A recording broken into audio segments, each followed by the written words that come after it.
Hey, it's Gray, and welcome back to my channel where today we will be discussing the most recent blog post on grayeyes.me.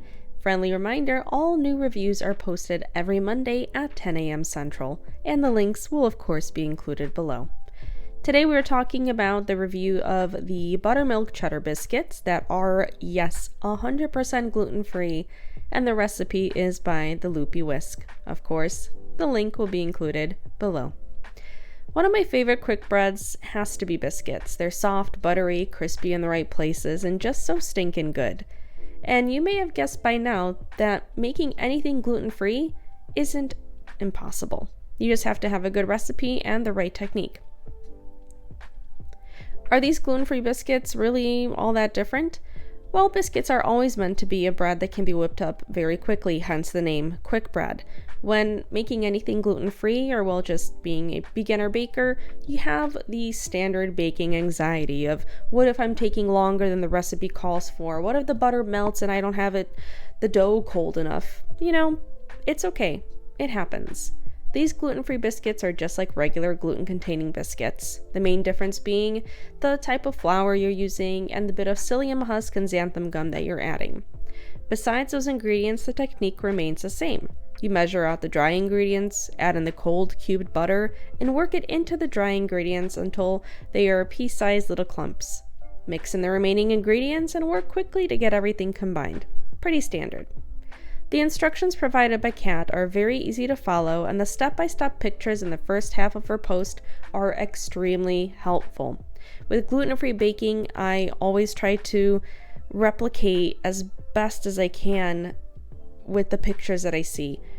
Sometimes things look a little bit funky, but as long as they turn out tasting okay, honestly, it's fine. My biscuits ended up looking very rustic, and this was my second time actually making these, so hey, it worked out. This gluten-free biscuit dough does come together after a few gentle kneads. Does it form a perfect ball? No, you actually don't want that.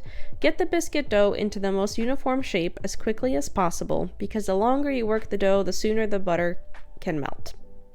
Once the dough is worked into a uniform shape, you will need to split it into pieces that will be stacked on top of each other. We're looking at 4 pieces.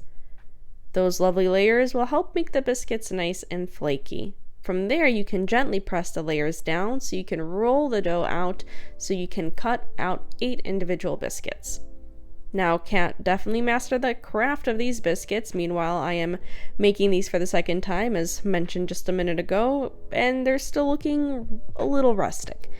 I definitely made these for Thanksgiving and they turned out great. I had some leftover ingredients that I didn't want going bad, so I decided to whip up another batch of these biscuits so I could share with you all in a proper review.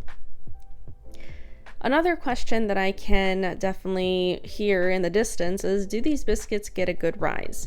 The short answer is yes. The gluten-free biscuits do get a good rise and color from the bake at a high temperature. That's what encourages the dough to rise so quickly and bake until done. A few years ago, my husband and I spent our first anniversary in Seattle where we got to try gluten-free biscuits at Honest Biscuits. They were so flaky and buttery and just perfection.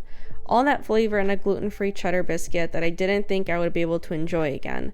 If you like a refresher of our Seattle trip, I'll have that link below as well.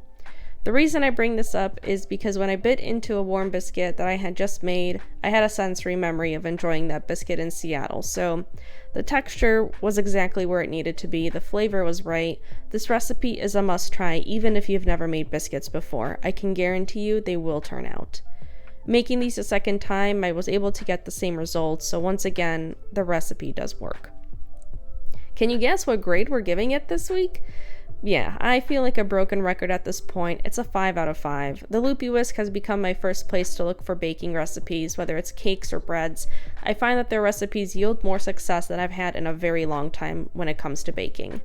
Execution with baking always takes a bit more practice, but this was really great. One thing that I will mention about Kat, it's only recent that they started sharing more savory recipes, which is music to my ears. I enjoy sweets here and there, but cakes and cookies and all that, I definitely like to make more sparingly. Regardless, I look forward to trying more recipes and sharing my experiences with you all. The Loopy Whisk, Cat, if you ever see any of my videos, you've given me confidence to bake again. Even when things don't turn out the first time, I don't get discouraged anymore. For that, I sincerely thank you. If you enjoyed today's review, I hope you give this video a like and check out the blog post below. And until next time, take care and stay gray amazing.